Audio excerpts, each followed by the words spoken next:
ये कथा है सुदामा और भगवान श्री कृष्ण की। सुदामा भगवान श्री कृष्ण के परम मित्र थे। अपने जीवन के एक दौर में सुदामा के पास इतने भी पैसे नहीं थे कि वो अपने बच्चों का पेट भर सके। एक दिन सुदामा निराश होकर अपने घर में आए। तभी उनकी पत्नी सुशीला ने उन्हें टोकते हुए उनसे पूछा, क्या हुआ जी, आप इतने हताश क्यों हैं? क्या बताऊं सुशीला, आज भी भिक्षा मांगते पूरा दिन बीत गया, लेकिन किसी ने एक अन्न का दाना तक नहीं दिया। प्रभु, आखिर ऐसा कब तक चलेगा?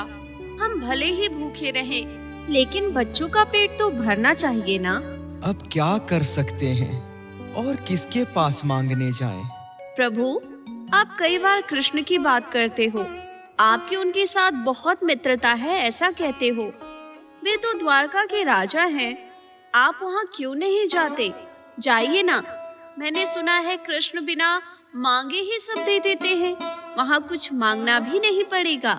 सुशीला, तुम्हारी बात ठीक है, लेकिन मैं इतने सालों से कृष्ण से मिला तक नहीं हूँ। कहीं वो मुझे भूल तो नहीं गया होगा? मैं कहाँ एक गरीब ब्राह्मण और वो कहाँ तीनों लोकों के स्वामी। क्या वो अभी भी मुझे मित्र मानता होगा? नहीं नहीं, मेरे लिए वहां जाना कठिन है। और यदि वो मुझे अपना मित्र मानता भी होगा तो इतने वर्षों बाद उससे मिलने जाऊं, और वो भी कुछ मांगने के लिए। ये कैसी मित्रता सुशीला? प्रभु, इसके अलावा हमारे पास कोई चारा भी नहीं है। क्या हम अपने बच्चों को भूखा मरने दें? ठीक है सुशीला, यदि तुमको यही उचित लगता है तो यही सही, लेकिन मैं अपने मित्र के घर ऐसे खाली हाथ नहीं जाऊंगा। उसके लिए मुझे कुछ तो भेंट ले जानी होगी। आप भेंट की चिंता ना करें। सुदामा को अपनी पत्नी की बात सही लगी। वह सुदामा ने द्वारका जाने का तय कर लिया। सुशीला श्री कृष्ण से भेंट के लिए पड़ोस के घर में से भुने हुए चावल ले आई। उसे फटे हुए कपड़े में बांधकर उसकी पोटली बनाई और सुदामा को दे दिया। सुदामा उस पोटली को लेकर द्वारका जाने के लिए निकल पड़े। वो नंगे पैर दिन दोपहर चलते गए। तपती गर्मी से पैर झुलस चुके थे। कदम कदम पर पैरों में कांटे धंस गए थे, लेकिन सुदामा मन में श्री कृष्ण नाम जपते द्वारका की ओर बढ़ते जा रहे थे। दिनों तक कठिन परिश्रम से वो द्वारका नगरी आखिरकार पहुंचे। अरे सुनो भाई, ये राजमहल कहाँ है? वो सीधी राह राजमहल की ओर जा रही है, आप उधर चले जाएं। आपका बहुत बहुत धन्यवाद। सुदामा राह पूछते पूछते महल की ओर बढ़ते गए।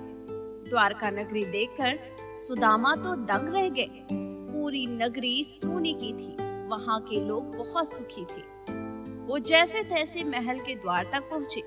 महल के द्वार पर दो द्वारपालों ने उनकी वेशभूषा देखकर उन्हें वहीं पर रोक दिया। ओ भाई, यहाँ क्या काम है? मुझे कृष्ण से मिलना है। वह मेरा मित्र है। अंदर जाकर कहिए कि सुदामा आपसे मिलने आया है। क्या कहा? कृष्ण आपके मित्र हैं? हा, हा, हा, हा, हा। सुनो भाई, अब कोई भी कहीं से मुंह उठाकर आ जाएगा और कहेगा कृष्ण हमारे मित्र हैं, तो हम अंदर जाने देंगे? अरे तुम अपनी हुलिया देखा है? जाओ यहाँ से, हटो, द्वार खाली करो। मैं झूठ नहीं बोल रहा, सत्य बोल रहा हूँ। एक बार आप उनसे बोलकर आइए कि सुदामा आया है। भाई, मैं तो कहता हूँ एक बार कृष्ण को इनके बारे में बता देते हैं। तुम्हें पता है, हमारे प्रभु राजा और रंक में भेद नहीं करते। सभी प्रकार के लोग इनके मित्र हैं। क्या पता इनकी बातों में सच्चाई हो। एक बार तुम प्रभु को इस ब्राह्मण के बारे में बताया हो। क्या भाई, तुमको लगता है कि गरीब ब्राह्मण सत्य बोल रहा है? चलो, तुम्हारी संतुष्टि के लिए मैं ये भी कर ही देता हूँ। द्वारपाल भगवान श्री कृष्ण के पास पहुँचा। उस समय भगवान श्री कृष्ण रुक्मणी जी के साथ थे। वो उनसे बोला, प्रभु, द्वार पर एक सुदामा नाम का गरीब ब्राह्मण आया है और वो अपने आप को आपका मित्र बता रहा है। आप कहे तो मैं उसे अंदर लाऊं? क्या? सुदामा, सुदामा आया है। क्या तुम सत्य कह रहे हो? मेरा मित्र आया है। क्या हुआ प्रभु? ये मनुष्य कौन है जिसका नाम भर सुन आपकी आंखें अश्कों से भर उठी और आप सिंहासन छोड़कर खड़े हो गए? रुक्मणी, तुम नहीं समझोगी मेरे इस भाव को। सुदामा मेरा प्रिय मित्र है, वो मेरा सखा है। इतने सालों बाद वो मुझसे मिलने आया है। मुझे जल्द उसके पास जाना होगा, वो मेरी प्रतीक्षा कर रहा है। इतना बोलते ही श्री कृष्ण व्याकुल होकर सुदामा की ओर नंगे पैर दौड़ पड़े। प्रभु ठहरिए, कहाँ भागे जा रहे हैं? कम से कम खड़ाऊ तो पैरों में डाल लीजिए। प्रभु की लीला भी कमाल है। जिसके दर्शन को पूरा संसार भागता है, वो एक गरीब ब्राह्मण के लिए नंगे पैर दौड़े चले जा रहे हैं।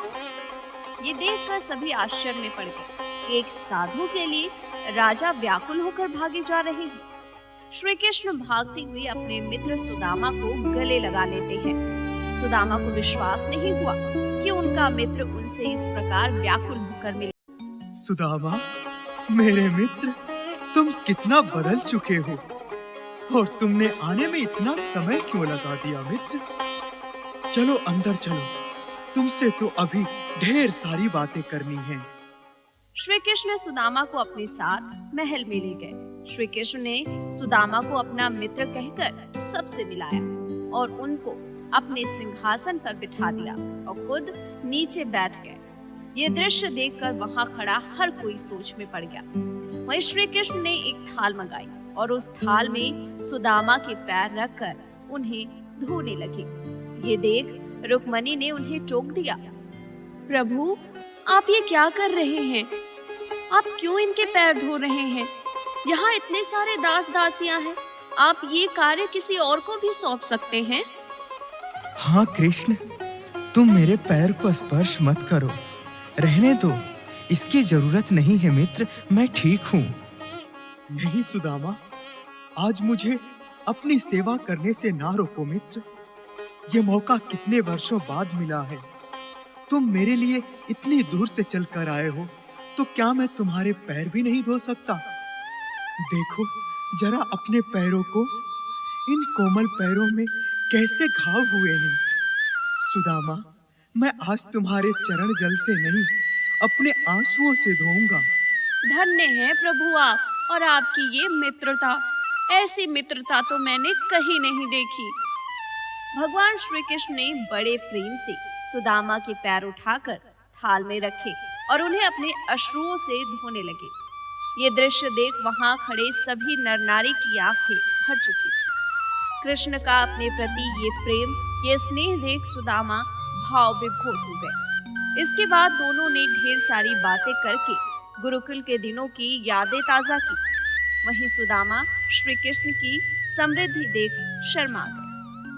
सुदामा, भाभी जी ने मेरे लिए कोई भेंट नहीं भेजी क्या?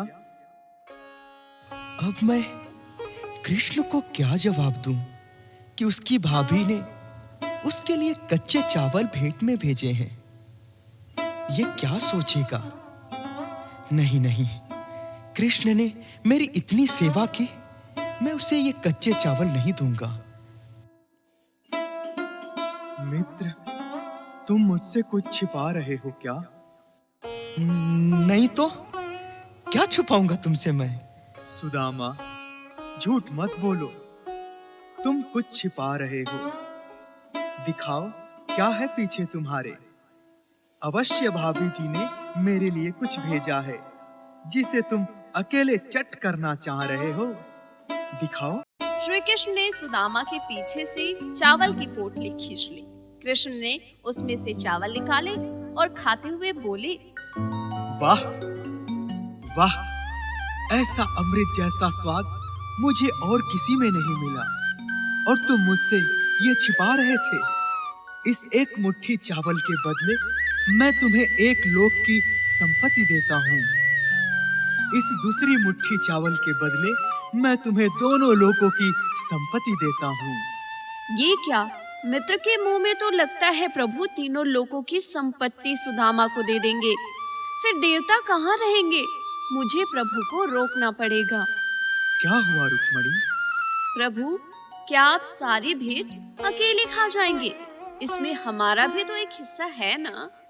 सुदामा नहीं जानते थे कि ये रूखे चावल श्री कृष्ण को इतने स्वादिष्ट लगेंगे। इसके बाद दोनों खाना खाने बैठे। सुदामा को सोने की थाली में अच्छा भोजन परोसा गया। ये देख सुदामा का दिल भर आया। तभी उन्हें अपने घर और बच्चों के बारे में याद आया। घर पर मेरे बच्चों को पूरा पेट भर खाना भी नहीं मिलता है और मैं यहाँ सोने की थाल में भोजन कर रहा हूँ। क्या यह ठीक है? क्या मैं कृष्ण को अपनी परेशानी बता दूं? वो जरूर मेरी मदद करेगा। लेकिन नहीं, ऐसा करना सही नहीं रहेगा। इसने मेरी इतनी खातिरदारी की, मेरे लिए यही बहुत है। क्या हुआ सुदामा? क्या सोच रहे हो? कुछ नहीं मित्र। ये बोलकर सुदामा खाने लगे। सुदामा वहाँ 2 दिन रुके। 2 दिन कृष्ण ने अपने मित्र सुदामा की खूब खातिरदारी की, लेकिन वे श्री कृष्ण से कुछ मांग नहीं सके। और तीसरे दिन श्री कृष्ण से बिना कुछ मांगे वो वापस घर के लिए निकल पड़े। श्री कृष्ण सुदामा के गले लगे और थोड़ी दूर तक छोड़ने भी आए। सुदामा अपने घर पहुंचने ही वाले थे कि तभी घर जाते हुए सुदामा को विचार आया। घर पर सुशीला पूछेगी कि क्या लाए, तो क्या जवाब दूंगा? वो तो कहेगी कि मैं अपनी खातिरदारी कराकर बस आ गया, उनके बारे में सोचता तक नहीं। छोड़ो, मैं सुशीला से साफ साफ कह दूंगा कि मैं अपने मित्र से मित्रता का फायदा नहीं उठा सकता, भले मुझे जीवन भर भूखा रहना पड़े। कृष्ण ने मुझे अपना मित्र माना, मेरी इतनी खातिरदारी की, मेरे लिए यही बहुत है। सुदामा अपने घर पहुंचे तो वहां उन्हें अपनी झोपड़ी नजर ही नहीं आई। उतने में ही एक सुंदर घर से उनकी पत्नी बाहर आई। उसने सुंदर कपड़े पहने थे। उसका शरीर सोने चांदी आभूषण से पूरा भरा हुआ था। वहीं सुदामा के बच्चे भी नए वस्त्र पहनकर सुदामा के सामने खड़े थे। सुदामा को कुछ भी समझ नहीं आ रहा था कि ये हो क्या रहा है। प्रभु, आप आ गए। देखिए, ये देखिए, हमारे दिन बदल गए। प्रभु, देखा कृष्ण का प्रताप, हमारी गरीबी चली गई। कृष्ण ने हमारे सारे दुख दूर कर लिए। मैंने कहा था ना, भगवान कृष्ण से आपको कुछ नहीं मांगना पड़ेगा। ये देख सुदामा की आंखों से खुशी के आंसू आ गए। इसके बाद वो खुशी खुशी अपने परिवार के साथ रहने